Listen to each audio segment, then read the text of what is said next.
Lawan arus dan juga tidak menggunakan helm sudah menjadi kebiasaan para pengendara yang sering sekali dilakukan. Maka dari itu, saya bersama dengan anggota Satlantas dari Polres Jakarta Barat melakukan kegiatan penertiban di Sleepy Jaya, Jakarta Barat.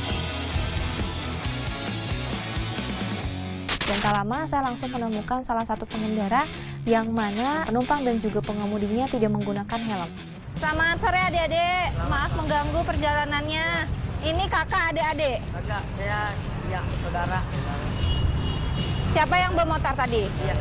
Masnya umur berapa adiknya? Saya 17 tahun. 17 tahun, oh berarti sudah punya SIM? Belum punya sih. Belum punya. Tapi dikit lagi. Dikit lagi gimana? Orang bikinnya tuh 1 hari jadi adik. Oh. Adik langsung ke Polres, langsung ke Samsat buat SIM. Ya. Helmnya kemana? Wah, tadi Hah? kayaknya tadi sekali saya aneh kagak ada polisi gitu. Kenapa? Kayaknya kagak ada polisi di sini. Oh kayaknya nggak ada polisi, jadi maju aja gitu ya? Sih pernah kayak gini, kagak ada polisi. Pas di sini juga. Oh, jadi kayak nggak ada polisi, ya udahlah ya, nggak pakai helm gitu. Tapi kalian di sekolah diajarin nggak sama guru-guru? Kan dari polisi juga ada sosialisasi gitu kan. Harus pakai helm adik-adiknya. Ini umur berapa yang kecil? 8 tahun berarti kelas berapa? Kelas 2 SD? 3? Kelas 2 ya? Kelas 2 SD ya? Kalau di sekolah udah diajarin belum? Udah harus pakai helm? Udah ya? Tuh, kenapa tuh kakaknya yang paling besar? Harusnya ngasih tahu adik-adiknya, contohin yang benar, jangan nggak benar. Ya, apalagi nih bonceng 3, tahu nggak kendaraannya kalau sepeda motor itu kapasitas untuk berapa orang? 2 orang. Nah, kenapa harus bonceng 3? STNK-nya ada? Jadi ini ditilang dulu ya adik-adik yang ganteng-ganteng. Oh jangan. Damainya gimana? Ya, kagak lewat sini lagi dah. Kagak. Damainya tuh ditilang. Jadi biar adik-adiknya ngerti kalau kesini tuh nggak boleh. Kenapa diberhentiin? Nanti orang tua yang ambil ya. Ya. Habis gini pulang. Ya. Namanya siapa?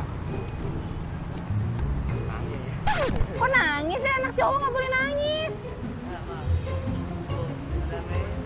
Damainya gimana? Itu mah bukan damai namanya, hukuman. Kalau udah 17 tahun harusnya sudah bisa buat SIM ya. Nanti diproses, diurus SIM-nya. Udah punya KTP?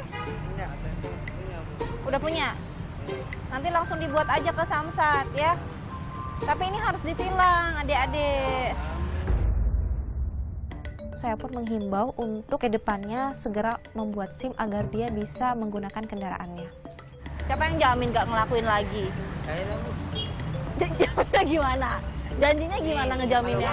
Nih, ceritanya lewat sini lagi. Ketemu kakak lagi.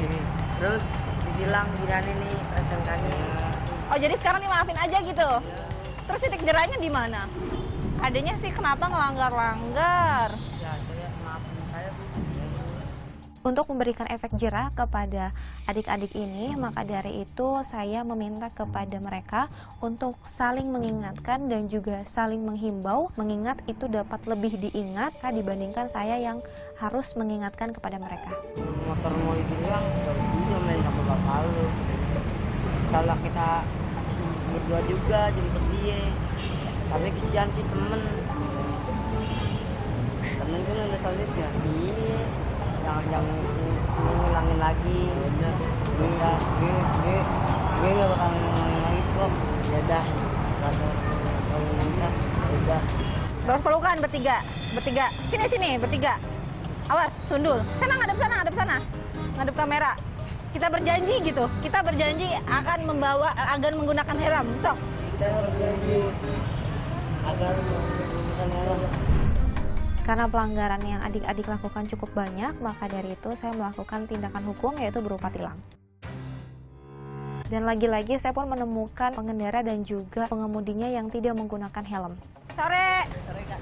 Masnya, maaf mengganggu. Tadi yang bawa motor Mas ya? Sama siapa? Berdua? Telepon abang tuh ya suruh sini. Soalnya surat-suratnya di rumah. Oh, helmnya mana? Agak mau Kak, baru dari posko tadi. Hah? Dari posko nih, baru dari posko. Oh, Dan saat saya meminta pengendara tersebut untuk menunjukkan surat-suratnya, ternyata si pengendara beralasan untuk saya bisa menunggu sebentar karena dia akan menelpon seseorang yang bisa dia hubungi. Harusnya dipakein helm, nggak bisa Bapak. Kalau Bapak mau telepon saya buat adiknya, Bapak dilolosin nggak bisa karena adik-adiknya tidak membawa surat-surat juga, helmnya juga tidak dibawa. Iya Ibu, saya paham. Itu saya akui salah, ya kan. Nah ini karena ini emergency, ya kan. Adik saya mau kerja, tolong Ibu dibantu aja, ya. Nggak bisa Bapak, kami bantunya tetap harus kami proses, harus kamu tilang. Kalau Bapak mau bantu, nanti Bapak ambil ke kejaksaan untuk ngurus surat-suratnya. Tapi yang berlaku di kepolisian, kalau SIM, kalau nggak ada STNK, kalau dua-duanya nggak ada, berarti motornya kita tahan Bapak. Seperti itu prosedurnya. Di sini saya pun menjelaskan berbagai prosedur yang harus kami lakukan saat terjadinya penilangan, karena tidak bisa kami loloskan begitu saja. Ibu di polsek mana sih Bu? Ibu? Bapak, saya di Selipi Jaya. Bapak silakan datang ke sini. Kalau Bapak tanya saya kerja di mana, saya kerja, nama saya Bribda Tiara Sriwayuni. Saya kerja di Korlantas Mabes Polri. Bapak silakan datang menghubungi saya kalau memang Bapak merasa kalau adik Bapak harus saya loloskan. Tapi kalau menurut hukum kami tidak bisa meloloskan Bapak karena yang Bapak adik lakukan itu cukup banyak. Sekarang ini kan ada di Jalan Pramuka, ya kan? Nggak mungkin saya ke sana terlalu jauh, ya kan? Tolong Ibu dibantu aja, nanti suratnya itu diantarin biar nanti ditunggu aja, gitu Bu. Nggak bisa Bapak, jadi ini motornya tetap kami tahan. Bapak kalau mau, Bapak nganterin surat-suratnya ke saya, harus ada. Kalau memang suratnya hilang, Bapak silakan ke Samsat ngurus surat-suratnya. Kalau surat-suratnya sudah ada, Bapak datang ke kami. Nanti kami tukar kendaraan dengan STNK-nya. Maka dari itu kami pun memberikan pengertian kepada si penelpon itu dan juga kepada pengendara ini untuk tidak melakukan hal yang sama. Karena pelanggarannya sudah jelas, maka dari itu saya pun melakukan tindakan tilang kepada pengendara ini.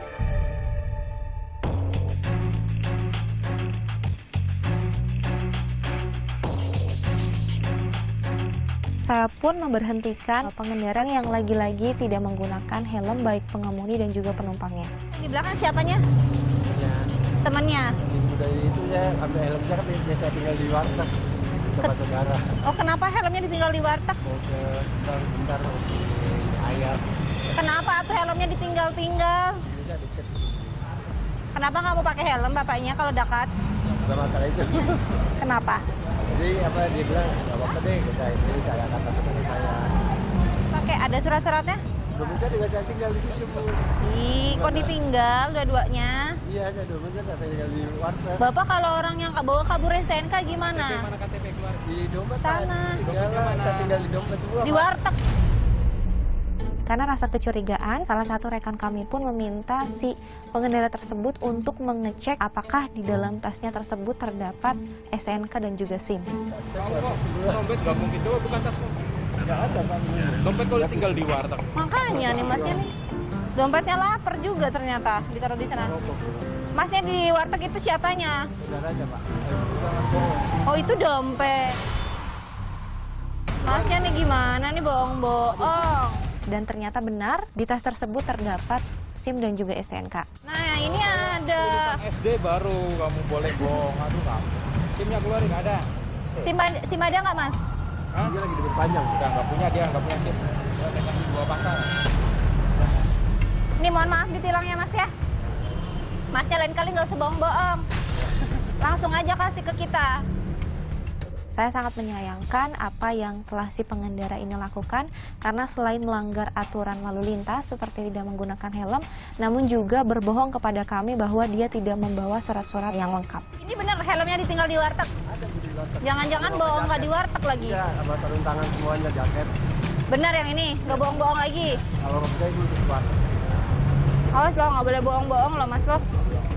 Maka dari itu, saya pun memberikan hukuman kepada pengendara ini agar lebih bisa menjadi efek jera, yaitu dengan tilang.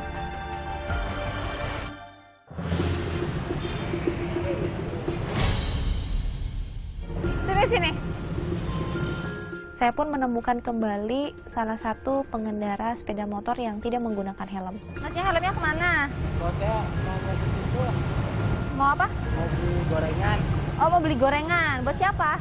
Buat teman saya lagi dagang. Lagi dagang. Oh, jadi mau dibeliin gorengan. Hilang saya kemarin sama Mas Yanto. Kenapa ditilang? Pelanggarannya apa? SIM. Nggak, coba saya lihat surat tilangnya ada. Saat saya menanyakan surat-suratnya, si pengendara ini menjawab bahwa STNK sebelumnya sudah pernah ditilang oleh polisi, namun dia tidak membawa surat-surat tilangnya.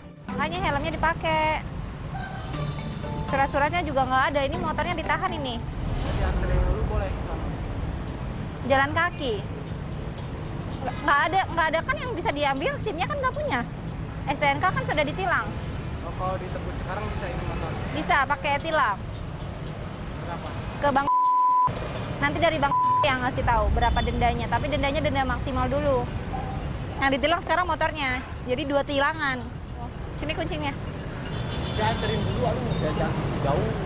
Untuk membuktikan kebenarannya, maka saya meminta kepada si pengendara ini untuk mengambil surat-suratnya. Tak lama dia datang kepada saya untuk mengantarkan surat STNK-nya. Masnya tadi lari? Lari dia katanya. Kenapa lari?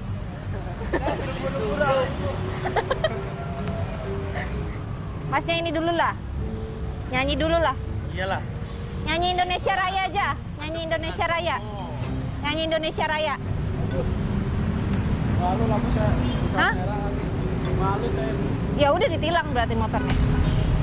Sebelum si pengendara ini pulang ke rumahnya, saya pun memberikan hukuman karena memang pelanggaran sebelumnya sama, yaitu tidak menggunakan helm, yaitu di pasal 291. Indonesia tanah air. Bangsaku. Sini. Sebagai teman yang baik, temenin nyanyi. Nggak bisa nyanyi sendiri.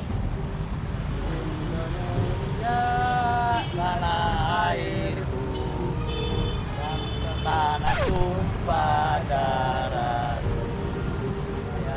Masnya dari negara mana? Cianjur, Bu. Negara mana Cianjur? Dari negara mana? Indonesia. Hafalin lagi lagu Indonesianya yang benar. Ini 291 nggak pakai helm juga nih sama. Karena pengendara ini tidak memiliki SIM, akhirnya kami harus menahan kendaraannya. Udah berhenti dulu. Kenapa sih harus ngehindar? Berhenti dulu. Tadi kenapa tadi ngehindarin petugas? Ya saya takut kena mentok mobil ibu. Oh. Udah 2, Bapak ngelawan arah, Bapak ngehindarin petugas. Ya. Meluncur ke TKP. Siap, 86.